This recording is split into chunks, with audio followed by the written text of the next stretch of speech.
Welcome back to Champion News Talk Radio, brought to you by championnews.net. This is Carol Parisi. Jack Roser and myself today are speaking with Chris Jenner from District 26, and we are talking about your child's education and your tax dollars. Is this money going to your child's highest and best education? Where's it going, Chris? That's becoming one of the great mysteries of the universe. I think a lot of people have gotten involved in this, and they're trying to figure out where does all the money go. Just as an example, one of my favorite examples is take an average classroom. I used to say an average classroom was 25 children. Unfortunately, in our district, it's getting to be a lot larger than that. But for argument's sake, use 25 children and an average of spending $10,000 per child, $250,000 per classroom, and say you're paying your teacher $60,000. Where's the other $190,000 going? It's not going for utilities. I mean, some of it is. Maybe it's going, a little bit's going for administration, but that's an awful lot of overhead. And think about how many classrooms you have in a school. Where's all the rest of the money going? It's... Chris, I'm an old guy, and I've been at this a long time. I've been a skunk at a picnic going to school board meetings for over 40 years. And I've looked into a lot of this stuff. And you can talk about the inadequacy of the result of education, because our kids get, on an international scale, Barrington and the North Shore, they think they're getting good education, but it doesn't compare well, certainly with South Korea, Australia, Russia, or England. None of the industrialized countries are as low on the education scale as is the United States.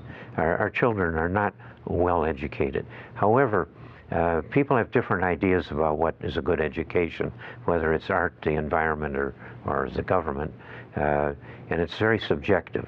So I've retained a lot of what I do has to do with the management of the school system.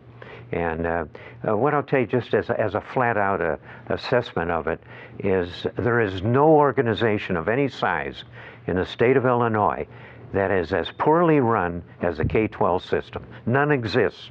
None have as much money by the billions thrown away foolishly as the K-12 school system. And it is in salaries, it is in pensions, it's in the cost of roofs, maintenance of anything, buildings. The things they spend are frequently multiples of what any businessman would pay for the same piece of material. This goes on, and the very system causes it. Well, an example, if they're going to fix a roof, what do? They go and they get an architect to draw 100 pages of this and that's about fixing a roof. Then this architect will get 100-page thing, and he'll have things in there like whoever is going to quote on this must have done a school roof in the last year that cost more than $500,000. Other things will be affidavits that anybody that gets on a roof doesn't have a criminal record. Paragraphs that the district will be the judge of whether he's doing a good job or not, and if he isn't, he gets off the job and has to pay the difference to the next highest bidder to them.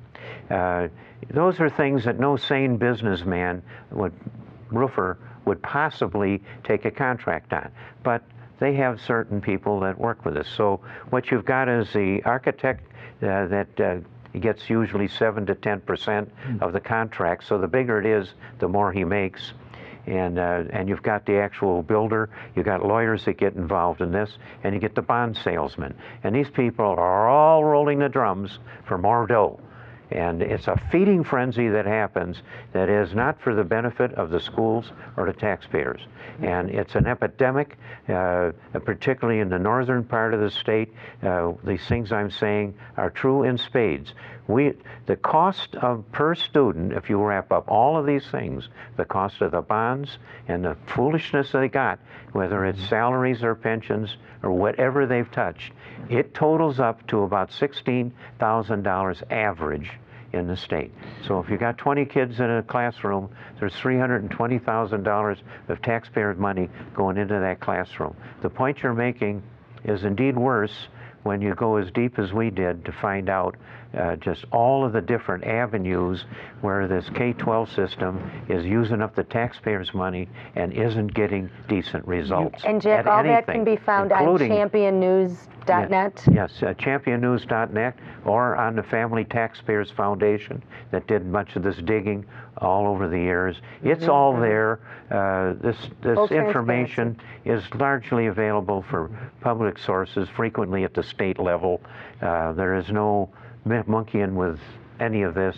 A lot of the examination on costs has been done by a fellow named Bill Zettler. You can find all kinds of articles either in the Family Taxpayer Foundation or .org or in championnews.net. And this has been going on in our studies, well, mine particularly for over 40 years, and on our websites for about 17 years. And it's progressively getting worse and worse. Well, it involves more and more. If this system were run decently, you could peel $10 billion a year out of the K-12 system alone in the state and give a better education. These people are the world's worst managers. Your superintendent, he's a smiling bureaucrat. He certainly isn't a manager. You've hit on something that I've been harping on almost as long as I've been involved in this, and there's the public school system and there's education. And a lot of people use those interchangeably. They have nothing to do with each other. They have very little to do with each other. Education, as I mentioned earlier, is that basic human need. The public school system has become this jobs program, business opportunity program, all for adult constituencies. And like you say, that's where a lot of the money is going. 80% of the cost at the local level of your real estate tax, 60% of it goes to schools, and 80% of that goes to salaries. And so one question would be, I would think, what can parents and taxpayers do about this? One thing that we've done in my district where I feel like I've had an effect is created what I call good governance policies for school districts. I also meet regularly with a group of board members from several other districts in the area and downstate, and we talk about these things. We share, policies. These are other school board members of other districts that are similarly shocked the way you are. Yeah, and I've gone to a couple of your meetings. It's really a wonderful thing you've done. When do you have these meetings, Chris? Are they open, or are they just for... They're generally by invitation only, and they're generally just board members, but we have a couple other people. I'm sure you know Lenny Jarrett, who's an educational reformer. He's come to some of our meetings. John Biver's been to a few of our meetings. But we talk about some of these good governance policies. One example is there are certain items that school districts are not required to bid out, but we generated a policy in District 26 that requires us to bid these things out, such as legal services, auditing firms, things like that. We have a policy. One thing that's concerned us where we've seen, and this happens probably in larger districts more often that have more money than in smaller districts that are broke, where you might get 4 bids for some item, but you might find out that if you looked at the ownership of the company, it's 4 different names all owned by the same person. Oh. So we basically have a no collusion policy. We ask our any of our vendors that get business from us to sign that we're not in collusion with any other bidders. One thing that we have is a no pay for play policy, and I don't know how enforceable it is because we haven't had to test it, but it says that any business that contributes to either a referendum campaign or a board member's campaign, we're not going to do business with them. So you've brought all of that these is a reforms terrifically good idea to your little local school district just by being on the school board. So these are things that others can actually step up to help facilitate in their own districts. Yeah, and this group that I was talking about, as I said, we've shared some of these policies. One of our colleagues, I think down in Palatine, had a voluntary transparency policy that we brought into my district as well. You're required by law to put certain things on the website and make certain things available, but we've gone beyond that. We basically have a list of these are the things that we're going to put up, whether the law says we have to or not. So. Are we the most transparent district? Probably not, but I think we're more transparent than many. And getting more and more. So I live in Palatine, and they are pretty good with that, but that's not, I do want to hear more about this prevailing wage and your board resolution. Could you start speaking to us a little bit about that? They use that as an excuse for their extremely high-cost things, but the prevailing wage is a union wage, and it'd be 10 to 30% is the maximum effect on the total contract that could possibly cause. So they're using that as a whipping boy for their own stinking lousy management ability. But I think there was something done in District 26 in Cary. Am I right, Chris? We did pass a resolution that we can talk about after the break. And we will talk about it after the break.